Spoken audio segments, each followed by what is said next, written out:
Hello friend, welcome to the channel pharmacy dictionary.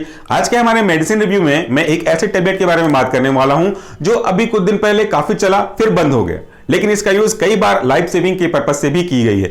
लेकिन एक बात और शुरू से कह दूं, ये एक ऐसा ड्रग है जिसका यूज करना आपके लिए थोड़ा नुकसान भी हो सकता है। जब तक आपके डॉक्टर्स को सजेस्ट नहीं करते हैं, कृपया सेल्फ मेडिकेशन नहीं करिएगा। और ये लाल पट्टियां आपको इसी को दिखा रही हैं कि शेड्यूल कैटेगरी का ड्रग है, इसे बिना डॉक्टर के वैलिड प्रिस्क्रिप्शन के आपको यूज नहीं करना चाहिए। तो आज के इस टेबलेट का जो ब्रांड नेम है यह हमारा डेक्सोना, और इसका जो एक्टिव कॉन्स्टिट्यूएंट है वह है डेक्सामेथासोन, जो कि इंडियन फार्माकोपिया के गाइडलाइन को फॉलो करके बनाया गया।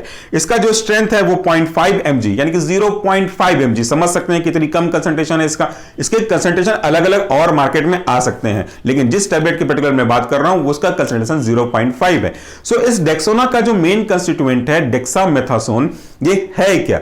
ये एक कॉर्टिकोस्टेरॉइड्स का एग्जांपल है। और यहां पे आपको यह चीज जान के रखना चाहिए कि स्टेरॉइड्स अलग अलग टाइप के होते हैं। खास करके अगर आप ये बात करोगे कि इसका यूज आप कहां करते हैं, इसका जो इंडिकेशन है वो इंडिकेशन इस कंडीशन में है कि अगर आपकी बॉडी में कोई एलर्जिक रिस्पॉन्स जनरेट हो रहा है, अगर आपकी बॉडी में इन्फ्लेमेशन हो रहा है, या हाइपर इम्यूनिटी का प्रॉब्लम देखने को मिल रहा है, ओवर एक्टिविटी बोल सकते हैं इस चीज को, ऑटो इम्यून डिसऑर्डर के जो भी एग्जाम्पल होंगे उसके केस में बोल सकते हैं, तो वहां पर यह यूज होता है। इन्फ्लेमेशन एक ऐसी कंडीशन है जहां पे आपकी बॉडी के कुछ पर्टिकुलर पार्ट पे जहां पे ये प्रॉब्लम हुई होगी वहां पे इन्फ्लेमेशन नजर आ जाता है, चाहे वो आपके एक्सटर्नल पार्ट में हो चाहे वो आपके इंटरनल पार्ट में हो।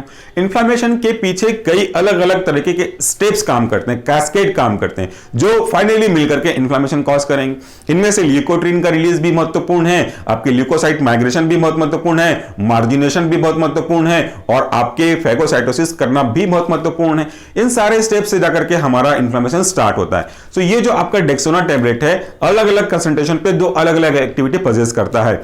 अगर इसका कम डोज हम यूज करते हैं तो ये एंटी इंफ्लेमेटरी एक्टिविटी देता है, लेकिन अगर इसका ज्यादा ड्रग का डोज यूज करें तो वह आपके इम्यून सिस्टम को सप्रेस करने के लिए इम्यूनोसप्रेसिव ड्रग का भी काम करता है।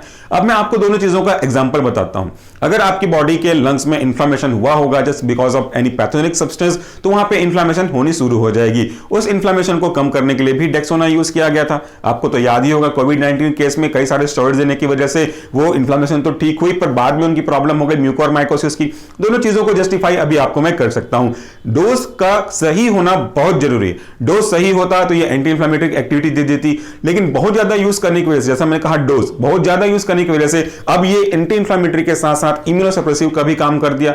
अब वो व्यक्ति तो कोविड-19 से रिकवर हो गया, बट उसका इम्यून सिस्टम कैसा हो गया? वीक हो गया। और इसी वीक इम्यून सिस्टम के कारण से जब कभी भी वो ऐसे चीजों के कांटेक्ट में आया जहां पे आपका म्यूकोरमाइकोसिस को कॉज करने वाले रेस्पेक्टिव डिजीजिव एजेंट थे, फंगस थे, उनके कांटेक्ट होने की वजह से उनकी बॉडी में आ गया। सो इस फंगस ने उस व्यक्ति के उस कमजोरी का फायदा उठाया जिसमें आपका इम्यून सिस्टम का वीक हो जाना था, तो वहां पे वो उसको म्यूकोरमाइकोसिस की प्रॉब्लम यानी कि ब्लैक फंगल डिजीज की प्रॉब्लम हो गई।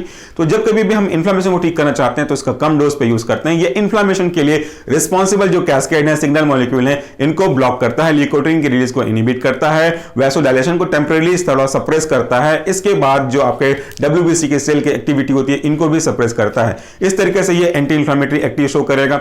या आपके अस्थमा में COPD, chronic obstructive pulmonary disorder, यहां भी काम आता है, रोमैटिक पेन में भी काम आता है, या बॉडी के किसी दूसरे टाइप ऑफ इंफ्लेमेशन में भी ये काम आता है।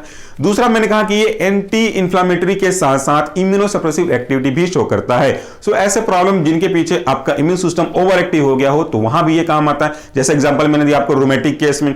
रूमेटिक अर्थराइटिस या ऑस्टियोआर्थराइटिस दो अलग अलग चीजें हैं। इनमें से आज का जो हमारा कंसर्न है वो है RA, rheumatic arthritis, which is an example of auto immune disorder. तो यहां पे over activity of immune system की वजह से इंफ्लेमेशन होता है और वहां पे पस बनने लगते हैं, पानी जमा होने लगता है घुटनों में। जिसको भी ये प्रॉब्लम होगी आपको को पूछ सकते हो। तो उनके केस में यहां पे ये जो ड्रग है वो इंफ्लेमेशन के साथ साथ आपके इम्यून सिस्टम को सप्रेस करने के लिए भी यूज होगा। हमने डिटेल से अपने चैनल सोल्यूशन फार्मेसी पे अपलोड भी किया है इसका मैकेनिज्म ऑफ एक्शन, तो वहां से भी आप देख सकते हैं।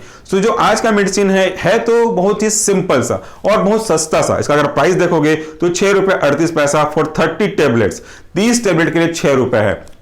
सो सस्ते पे ना जाएं, आप अपने यूज के ऊपर देखिए। इसका यूज आप तभी करिएगा जब आपके डॉक्टर बहुत स्पेसिफिक केस में आपको रिकमेंड करते हैं, वरना इसके साइड इफेक्ट भी काफी सारे हो सकते हैं। उम्मीद करता हूं कि आपको आज के इस ड्रग का यूज समझ में आया होगा। अगर आपको कुछ क्वेश्चंस रिलेटेड टू ड्रग के हैं, इनका मैकेनिज्म ऑप्शन देखना चाहते हैं, तो हमारे मेन चैनल सॉल्यूशन फार्मेसी पे आकर के सर्च करिएगा। कॉर्टिकोस्टेरॉइड या स्टेरॉइड्स वगैरह आपको पूरी detail with their mechanism option मिल जाएगी डायग्राम के साथ में।